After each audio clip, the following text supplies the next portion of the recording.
you think that, superintelligence will be the biggest technology ever developed, as we do, and totally obsolete humans. So that's obviously going to be a very big transition. Even if I personally was not concerned about alignment, I think I'd probably still work on making superintelligence go well. There's lots of other ways things could go wrong. There's also ways it could go kind of well versus really well, etc. Cool. So, so far I've been kind of describing, what we were initially working on with AI 2027, et cetera, about what will happen by default, basically, right? What is the forecast for what will happen by default? And now we've been sort of trying to turn to, okay, well, what should we do about that? And similar to AI 2027, we're trying to approach this with a kind of mindset of we want to figure everything out. We want to really think through everything in detail. We want to include all the sort of important aspects of the world and think about how that'll be playing out. And we are going to do it in scenario form as well. So it'll be not just sort of a typical policy proposal, but there'll be a scenario which kind of explores what things will actually look like, we think, if our proposal is implemented in the world. Okay, let me check the time. Great, okay. So this is our kind of flow chart of what we see as the most prominent possible plans that we could follow to try to get through the intelligence explosion. And so basically the first kind of node, well, this is just the kind of let China win there is basically highlighting that none of the plans that we're discussing, at least, are sort of just letting China win, right? So trying to make it clear that that's not something that any of these plans are sort of suggesting. And then there's this basically there's this dichotomy between, are you going to try to, let's say you're concerned about safety, right? Are you going to try to are you going to try to kind of race and try to beat China anyways and be okay, well, we're going to try to make sure that we want to stay ahead of China, and then we'll slow down as much as we can without losing to China, right? And so that would be basically plan C here, but essentially there's this kind of dichotomy of are we going to try to race through intelligence explosion, try to make sure we beat China, et cetera, even though it might seem pretty risky. And if we do this, then there's a question of do we slow down a little to work on safety and governance? And so this is basically the AI 2027 race versus AI 2027 slowdown ending, right? So in both of these cases, the kind of China is not far behind because they had stolen the model weights, and in neither of the cases did they sort of slow China down. They just said, we're gonna do the best we can with what we've got. We're gonna either just go for it, or we're gonna slow down by a few months, but that's all we can do.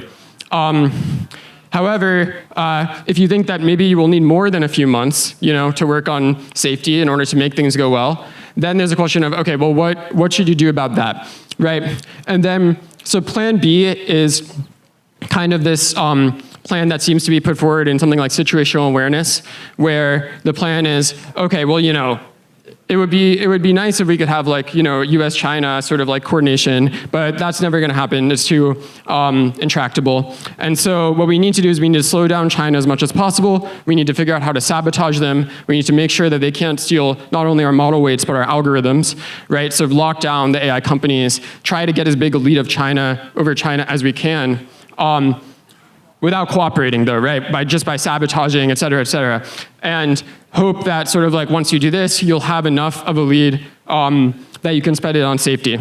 And so, of course, there's limitations to this, right?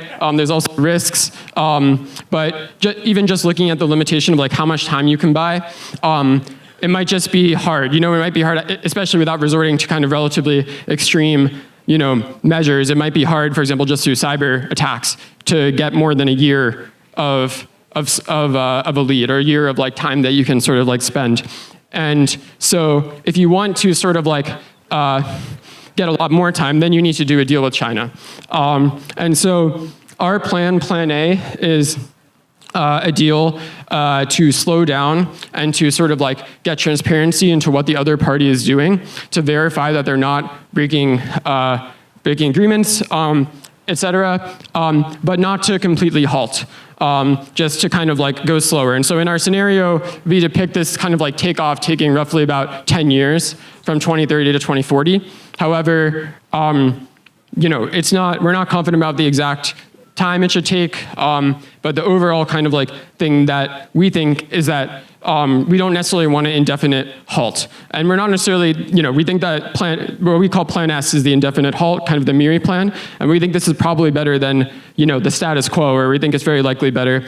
However, we think that's sort of like, we basically recommend kind of like scaling up slowly, or like scaling up relatively cautiously, and then sort of like pausing for a while the sort of like MIRI plan is more like, we're going to pause, we're going to try to be able to do it for a long time. Maybe at some point in the future we'll figure out resuming, but let's just not even think about that now. Okay, so here are some forecasts. So these are my rough guesses of the likelihood of each of these plans actually happening and how good each of them would be. You can notice Plan A, Plan S are like relatively lower probability. However, I still have them at 15%, which I think is higher than what a lot of the sort of like skeptics like Leopold, who wrote Situational Awareness, would think. And then notably, I think I'm generally like, so if you look at kind of Plan B plus Plan A plus Plan S, that's 40%. And those all require the government to be very aware of how powerful AI is. And that's something that I've been, I think, relatively like, bullish on in terms of predicting that the government would get more involved. And over the recent days and weeks, it seems like this might be looking more likely, although obviously it might not be done in a competent way. Anyways, and then these are kind of my P-dooms for each of the plans. Actually recently, so you can see like it's actually like Plan A is not like that much lower P-doom than Plan B. And I thought it would be, like I previously had this lower, but I ended up raising it back for reasons that I'll discuss in a bit. But basically this is kind of my forecasts. Okay, and then, so this is kind of like an illustration of maybe what you might think happens in like a Plan D world, where there's like little attention to safety, and you potentially get this very fast takeoff. And this red, so the red portion is like the AI takeover risk. So like as you get into the sort of like red dots, then you're incurring more risk of AI takeover. And the black dots are like trailing actor risk, right? So kind of as I was saying earlier, you start out in this bind where like if you slow down too much, you'll lose to an actor who is potentially less cautious. But if you go too fast, you might get into AI takeover, right? And it might be the case that without kind of intervention, there's no path through that, basically, that you can find. And so the high-level way to think about sort of like what we're trying to do in Plan A is, and really probably other plans as well, is basically to try to like push these sort of like trailing actor risk and AI takeover risk sort of like away from this sort of path. And then we want to follow this path that, this golden path here that trying to navigate sort of like how we can get there safely, to superintelligence. And so what we're trying to do is in Plan A is we're trying to, via compute governance be like, okay, well, we can't reduce trailing actor risk to literally zero, obviously, but we're gonna track all the compute in the world as much as we can, right? And then whenever any new compute is produced, we're gonna make sure that's tracked. And so we can be very confident that any sort of like secret project has a very low amount of compute, and so poses like fairly little risk. Unless we, like really go slow for like a long time. And then same thing for like safety research, right? So we don't want to we want to speed up as long as we sort of like don't run into this AI takeover zone. There could also be other downsides to going quickly besides misalignment.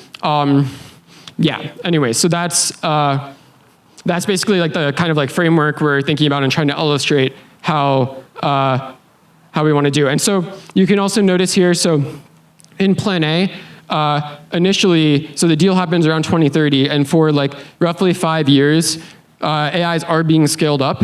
And the main reason for this is that as long as we can scale up AIs without getting into like AI takeover risk or other scary things from moving too fast, we want to do that because we can use the better AIs to assist with useful research, right? To assist with safety research, to assist with like forecasting, to assist with all these different like useful things. And so we kind of want to go as quickly as possible, actually, but while maintaining a very low takeover risk, while maintaining sort of control over those AIs.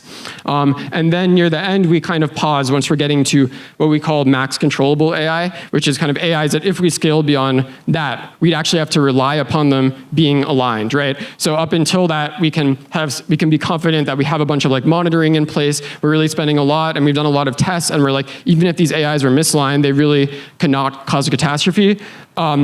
But at a certain point, that's going to stop working once the AIs get too capable. So that's why there's this kind of like, it's not literally an exact pause, but a big slowdown right around that sort of like max controllable AI point. And then once we're very confident in the AI's alignment, we can then hand off.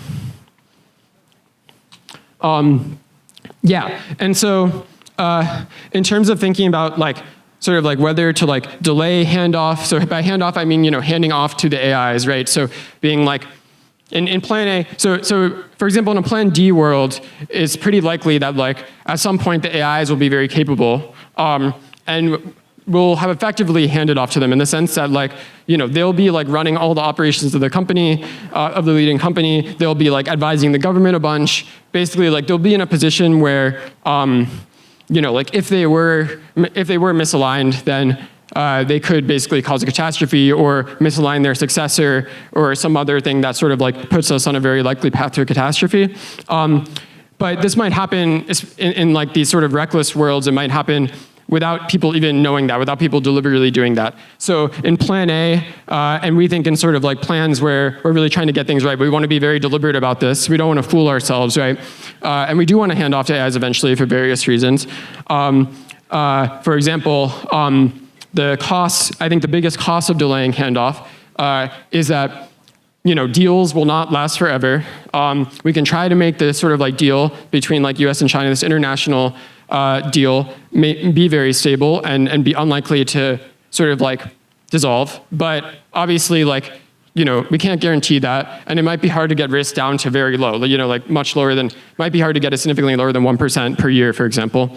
And so, this could be either from the deal formally dissolving or from the deal becoming less effective, from the deal being impaired, right? So for example, it's like not uncommon that, in international treaties, like the deal will literally remain in place, but the kind of like enforcement will sort of like erode, or like it'll kind of become known that like someone is violating on it, but it's not being really enforced, stuff like that. And so, anyway, so basically like this is a big reason why we want to hand off to AIs eventually. It's much better if the handoff occurs within a deal than if the deal breaks down and then we get, again, this race between countries, right, that we want to avoid.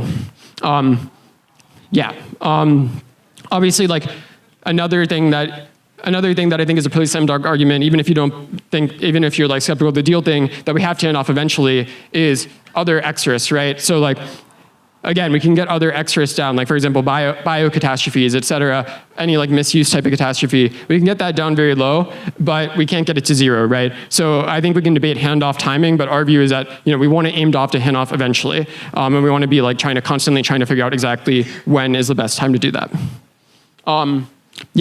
Okay, and then I guess I didn't explicitly mention, but obviously like the biggest benefit of delaying handoff is that you have more time to do safety research, you have more time.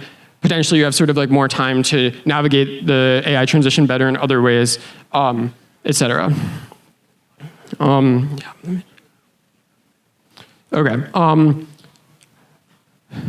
try to go a bit quicker. So this is basically just quickly showing like I've been doing some sort of like simulations of like what strategy you should follow and like what like the results are. And so one interesting thing is that this is kind of just showing like what's the likelihood that like the deal dissolves versus the deal's impaired versus like a covert kind of secret project wins versus like a direct X risk versus like you actually get to hand off, and like how good the outcome is in each of these cases. And yeah, one thing that's interesting to me is that it seems like notice that like the handoff within the deal only happens about 50% of the time. So the recommendation is that even though like there's a good chance the deal will sort of like collapse or be impaired, you still want to try to, you still want to sort of like wait and sort of like try to gain the extra like benefit from slowing down within the deal up for like a longer and longer point. Yeah. Yeah. So, anyways, one other thing to note is that like, so for example, it says handoff here, Jan 2050. These numbers are like very rough and sensitive to parameters, obviously. And another thing is that like, we're not trying to say we should like plan this all in advance, right? We're not trying to say like, oh, we should commit to like slow down in 2030, then pause in 2035, and then hand off in 2050 or whatever. These are kind of like our rough advance estimates, but we'll have much more information even just when if plan A happens, we'll have much more information when we're setting up the deal, and we'll have much more, and then we'll have much more information as things are happening, right? Because we can see, like we might just have, for example, an alignment breakthrough and be very confident that the AIs are aligned. Or we might actually see like, oh, we've been working on alignment for a while, but we can just still tell that these AIs are not aligned. And so, and similarly for other aspects of the world, right? And so in practice, like we'll have a lot more information, we'll wait and see what happens, and we'll act based on that. I'm gonna skip this, I think, for time, but just real quick, this is basically just like trying like various important like metrics that we kind of look at to evaluate plans. And so we don't just want to look at the kind of thing I've mostly been talking about so far, which is like the amount of years, like the amount of time that you can buy to slow down. There's also many other metrics that are important. For example, like how much compute you actually end up using on safety, or like how good the epistemics are within your leading AI project and how transparent it is and stuff like that. Great. Okay, and then now just a quick note on my high-level thoughts on the AI forecasting landscape. Yeah, so basically it's just, from my experience, I guess, trying to work on a variety of things in the forecasting world and being a forecaster on various platforms and reading various things, obviously, et cetera, my general view is that the most valuable things are sort of like trying to really think in depth about like a particular question, or like trying to really like think a bunch and like come up with a good critique of like other work, or like things that kind of contribute new framework or ideas, rather than stuff that is like, like a well-scoped question that like, you get a bunch of different predictors to predict on, then you like aggregate their thing, like often happens kind of with like forecasting platforms or prediction markets, et cetera. And what's the reason I think this? I guess part of it is just like experience. I just have felt like, I've gotten a lot of value out of, work like situational awareness, or work like that the kind of like old sort of like open field worldview investigations team would do, where they would like try to predict like, oh, like our overall sort of like model and forecast for how fast takeoff will be, or our overall sort of like forecast of how big existential risk is from AI. And I found these like kind of like deep investigations to be very valuable relative to these like sort of like more shallow aggregated forecasts. And I think the reason for this is just that, a lot of the most exciting predictions are trying to predict what will happen in a world that is extremely unlike today's. So it's hard to operationalize. The field is still like, I think, relatively like immature in terms of like finding sort of like frameworks for thinking about things, thinking of new ideas, et cetera. And so, yeah, just overall, I'm like quite excited about the kind of like, more in depth, where like a lot of the values coming from like sort of like qualitative insights rather than sort of like a single quantitative number, stuff like that. However, I should note that I think over time this may shift at least a bit, just because I think as we get closer and closer to very powerful AIs, there won't be as much of this distribution shift, right? Where you're trying to predict something that is like very different from today. The field will hopefully be more mature, and we'll have like a better idea of like, oh, if this prediction market gives this number, that actually means we should like make this decision differently, which I don't think we have like that great of a infrastructure for right now. But I do think over time, this might get more promising. And also AIs might be able to help with predicting and like developing these sort of like infrastructure for like decision making based on these markets and stuff like that. Yeah, I think I'm gonna skip this, but I can explain it if people want in the Q&A. But basically, I don't have as much content in this talk on like AI for epistemics as I had about the other stuff, but I'm also very excited about the AI for epistemics. I've spent less time thinking about it, but here are some of the things that I'm excited about. So one high level thing is that my take is that it is significantly more important to aim for like improving the like underlying model's epistemics than trying to like build scaffolds on top of it or stuff like that. And just because I think it's hard to predict in what way people will use the models. It's hard to predict, like whether scaffolds will even be relevant, et cetera. And I think just like even if people are using your scaffold, I think just like a huge determinant of sort of like the situation will be the underlying model, especially as it gets more and more capable.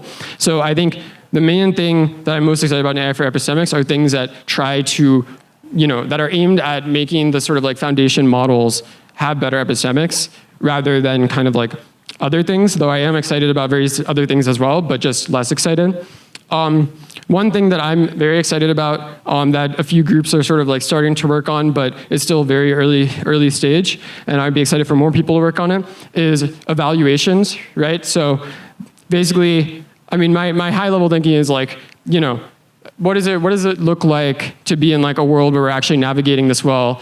And I'm just like, well, we should have a bunch of like evaluations where like, we can tell how good the AI's epistemics are, that are like run anytime a new model comes out, and that like everyone can like, they're high quality, everyone knows about them, they can consult them, and they basically like put pressure on companies to like sort of like make their AIs have better epistemics, and they also just like provide people information about like which models, like does Grok like, just like favor Elon Musk like a ton? What about other like companies' models? How sycophantic are like different models? How much are they like, how much do they sort of like mislead you when they sort of like can't find the right answer? Or just many different sort of like things like that, I think that are all relatively evaluable. And I think, and basically my vision is like similar to currently how like, on AI Twitter, when a new model comes out and then the meter like point is released, it gets like a bunch of attention, everyone's talking about it.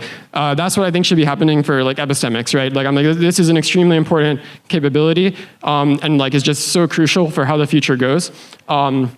Of like whether these models have good epistemics, and yeah, so I just think it should be like a thing that is like talked about very widely. Anytime there's a new model released, it's very scrutinized, et cetera, et cetera. Yeah, and I should say, I guess I mentioned that overall I'm very excited about AI for epistemics. I think like just like how, like I think at a high level framing, sort of like how humanity kind of navigates the transition to superintelligence is kind of like a high level frame that is very important. And like, because I'm like uncertain about various things, like for example, like, like I'm uncertain about a bunch of things about alignment in particular. So I'm generally attracted to interventions that like are potentially a bit more meta and robust, that are like, okay, look, like this is something that clearly, like is just clearly really good and it's really important and we're maybe not on track to do it, to like sort of like have these AIs be helping us as much as possible in making all these extremely hard decisions extremely quickly, right? Yeah, obviously you can also, besides these evals, just like work directly with labs or at labs on the model's epistemics. I'm also excited about that. And then there's various other stuff that is not that, but these are kind of like the things that I'm most excited about among the other stuff. So one thing is that I feel like probably this is gonna be like a huge transformation of like how people like consume information, and like how they interact with social media and news, et cetera. And I'm not sure exactly what will be, but I do think that like if people like it's very plausible that there'll be like a total upending of the players in the space, et cetera. And it's potentially a huge opportunity where it could go very well or very badly, right? You could have AIs that are just like telling people what they want to hear, et cetera, et cetera. You could have AIs that, at least for like a significant portion of the population, would use where it's more like helping them get at the truth, challenging their beliefs, et cetera, et cetera. Yeah, another thing that's obviously could be very impactful is kind of like ways to help people sort of like prove that they're telling the truth. So you could just like straight up have automated lie detection that's very reliable. You could have sort of like a more privacy preserving version that's a bit weaker, where like you kind of like log a bunch of the stuff in your life, and then when someone asks you a question, you can like, the AI can sort of like look at that data, like answer the question, and then get deleted. So like, no one ever sees the data besides yourself and that AI that got deleted.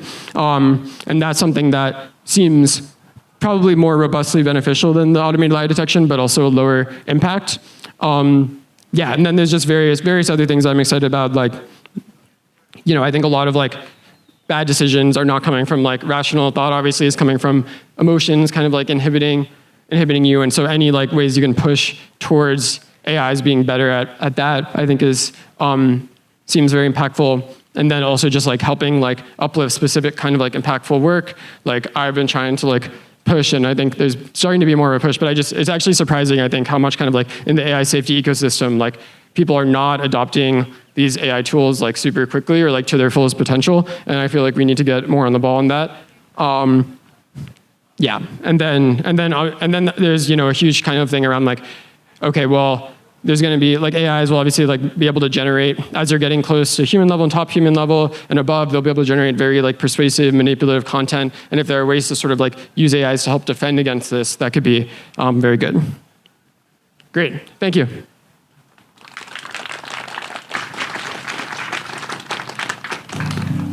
Thanks for your talk. It seems that most safety and alignment work is coming from a perspective of control. Do you see any promising routes coming from sort of the reverse direction of assuming that there will be a successor intelligence, and what sorts of like game theory and rational decision making might lead to them making various conclusions about the human population? Sorry, is the question like,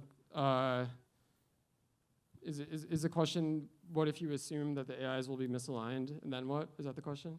No, I mean, you sort of just forget this route of, or not forget it, assume it's like valuable work, but of, control and alignment from the direction of we're building this thing, how can we make sure that it's like within our control or corrigible to some degree, and come from the reverse angle of assume there will be a successor intelligence that is like outside of our control to align.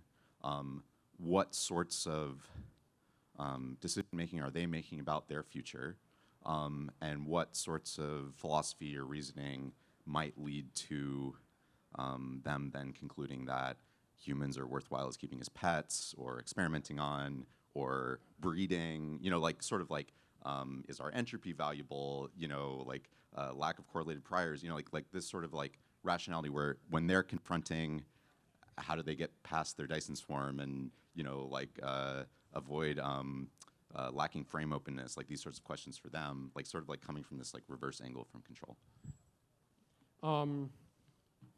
Yeah, I mean, I think, so I will say I'm like pretty in favor of exploring deals with AIs, which is I think related to your question, though I think probably this won't work once AIs are like super intelligent.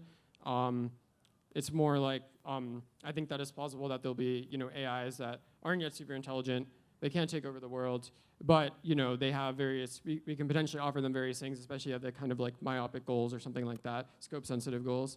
In terms of like in the long run, like misaligned superintelligences, I do think, yeah, I mean, I think there's like some things that would affect, I definitely think there's like some, aspects of them that would affect whether they want to like keep humans around as pets or stuff like that.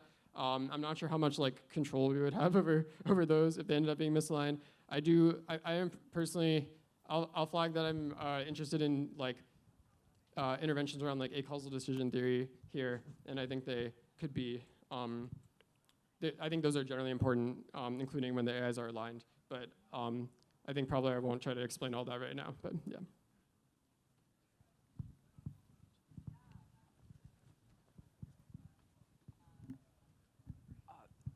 So I found a problem in trying to do forecasts like what you're doing, in that it seems like the majority of the AI training data is from a regime in which there was not such this rapid change and eminent RSI, so that it's harder for them to reason about it. And also a related problem is some early work that was done in like 2024, and I don't want to pick on anyone, but Shumailov, I think, like model collapse with AI training on its own data, like eating its own tail, basically saying, and it was a narrow result, but the conditions don't apply anymore. But the AIs have kind of absorbed some of that even.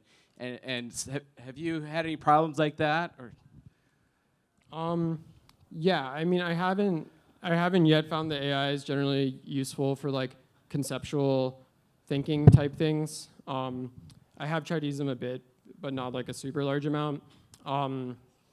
Yeah, I have found, I think related to your point though, like I think current AIs will say like extremely, like this is kind of related to the like evals thing. Another thing is kind of consistency evals, right? Where like, if you ask them directly about AGI, they'll like say things that still aren't like super, insightful, but they'll say things that are like vaguely reasonable often, I think. But if you like kind of talk to them in another context and you're like I was talking in another context about like, economic growth, and I think, basically it said like, oh, like, there's like a 1% chance of like, revenue or like GDP growth, I forget what, being like substantially above the current one by 2050. And it was like in parentheses, like would only happen if there's full automation. But like if you ask it in like an AI focused chat, it'll say like, oh yeah, there's a greater than 1% chance of full automation by 2050. So yeah, I definitely think they like, at least at a minimum, are like compartmentalizing a bunch.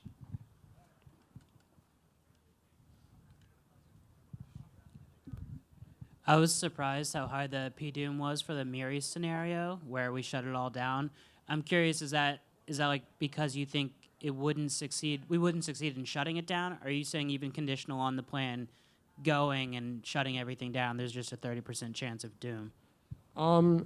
Yeah, I mean, I think it depends on various things. Like my general view is like, if you try to do this, shut it all down, then like the expected lifespan of that deal is maybe around 20 years or something like that. And then obviously it could last longer, but it could also last shorter. And then the question is like, let's assume that you like didn't scale like model capabilities at all during that deal. Then I'm like, how much did that like time buy you? And it depends on when you pause, but like, if you pause significantly before kind of like what we call TED AI, which is like you're dominating humans you're at least as good a top human experts at every cognitive task. And I think if you like pause a bunch before that, it's going to be less useful. So I think one big difference between me and like some of the Miri people is that I think it matters a bunch like what level of capability you have for like how much progress you're going to make on safety, because you can use the AIs to do safety research, and you can like use the AIs to do various other useful things, and you can like do safety research on these AIs, and they're like more close to the AIs that you're worried about. While I think Miri is generally more focused on like serial time, and they're skeptical of like approaches that are kind of like relying on like automating safety research and stuff like that. Yeah, I mean, that's basically why. I think there could be like a version of the plan, like one version of the Miri plan that seems like plausibly better than Plan A to me is like, okay, listen, we're gonna just like when we do the deal, like it's kind of understood we'll probably eventually resume. It's not totally clear when, but let's just like take a breather, and like pause for like 2 to 3 years, and then like revisit and see what's going on. And I think that could potentially be better depending on like, it's often kind of hard to evaluate these things, like whether you're assuming they're like implemented well or not, et cetera. But like, a poorly implemented version of Plan A could potentially kind of go off the rails, right? And so like maybe like taking a few years to step back, take a deep breath, and before continuing is better. Yeah. You said that you were excited about improving AI's epistemics. But I was just wondering, to me it seems that one of the reasons AIs right now are not that dangerous is because they're quite incoherent. And like some hope is that you can have AIs that are, for example, superhuman at, mathematics or interpretability without posing much of a threat because they kind of lack coherence and situational awareness and so forth.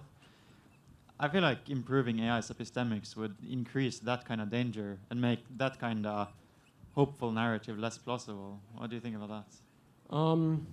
Yeah, that's a good question.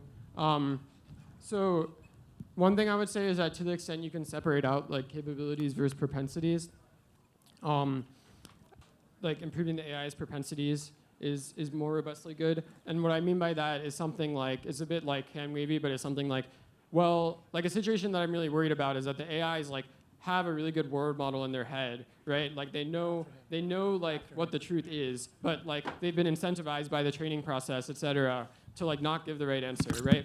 And so if you can improve their like propensity to like actually like be sort of like be truth seeking, et cetera, without improving their like capabilities, like of forecasting, et cetera, like then I'm like, yeah, that seems really really good.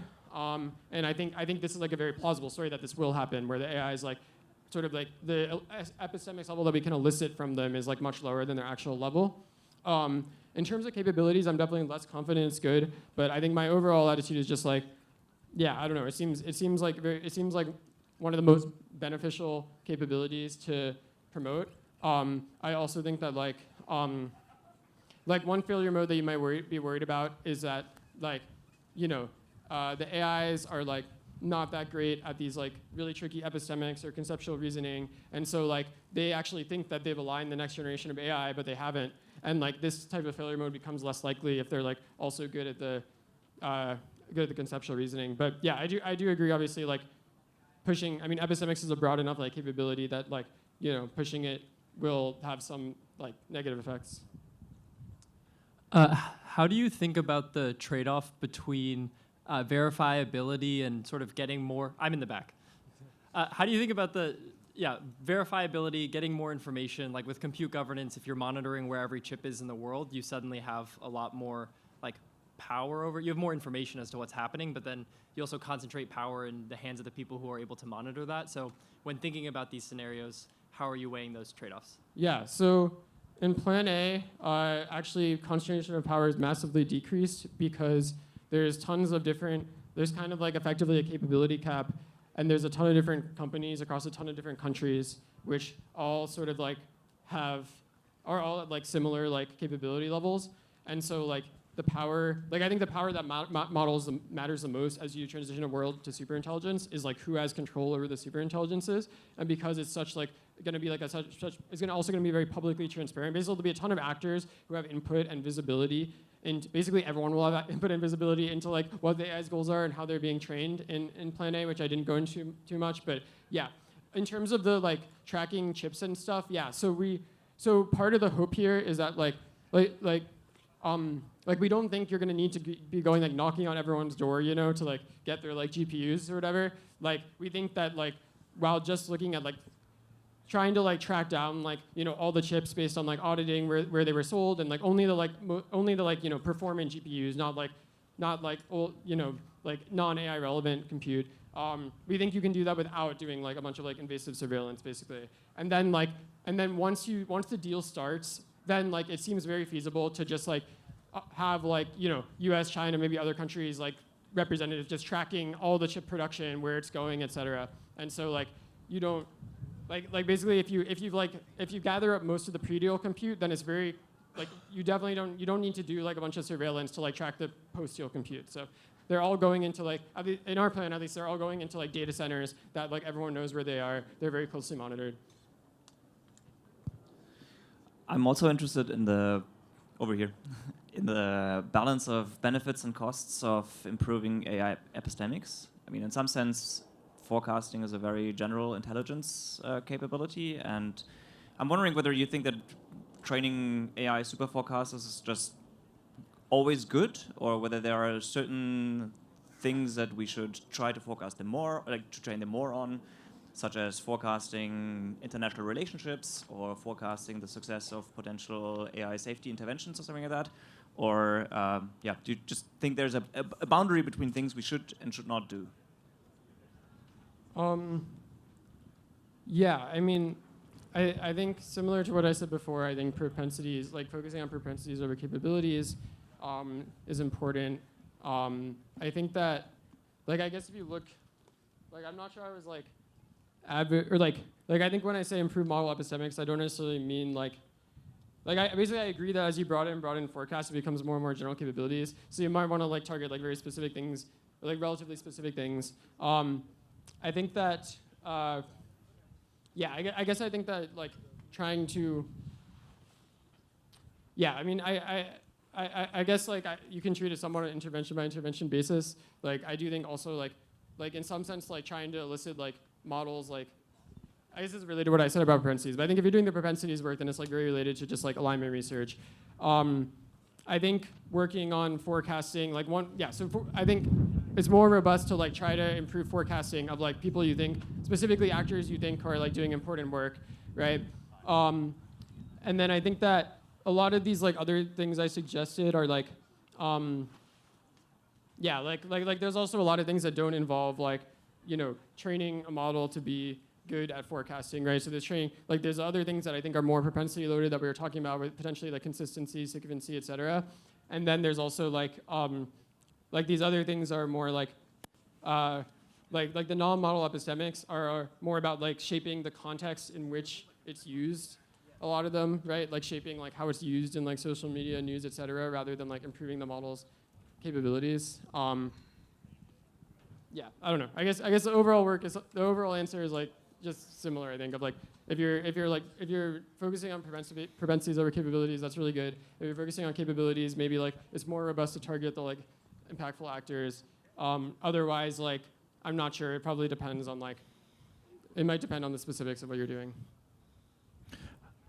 Hello, over here. So epistemic virtue evals. There are many other sets of evals that are really incredible to run on models to make sure that they're various levels of safe. Recently, it's been proposed that a helpful model for making sure models are safe upon deployment would be something like the FAA. I'm not sure if that's the exact right model, but something that seems reasonable would be a baseline set of evals that you would run all models through to make sure that they're safe. I'm just curious, like, is there an exhaustive list of the evals that you would recommend, or an entity that is putting that list together? I'm just curious about that in particular. You mean specifically the epistemic ones? That, or probably a more exhaustive list than that as well.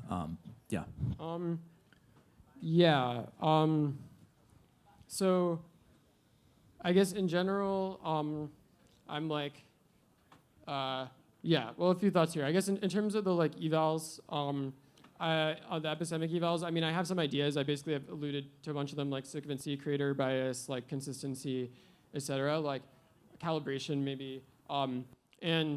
But I don't think the evals are like at a point yet where I think I would want them to be like mandated in some like, I think maybe if it was like a standard or something, but if it was like, oh, like this will like block some deployment, yeah. Totally. And then I guess I would say that, I'm currently like wary of like targeting external deployment in particular. So like, like I think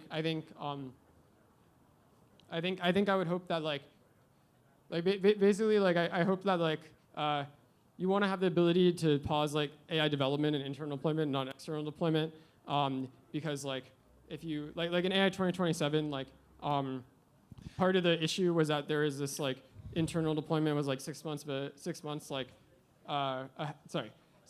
ahead of external deployment, and like people didn't like people weren't aware, and like government wasn't aware of the crazy stuff that was going on. So anyways, I guess I would say I would just flag that also of like I think any standard, any like regulation that would apply to only external deployment, I'd be worried about. But if it's applied to also like development and internal deployment, then I'm more happy about it. Yeah, but you're not aware of like some list of evals that should be run by every company internally that anyone's maintaining? No. Okay.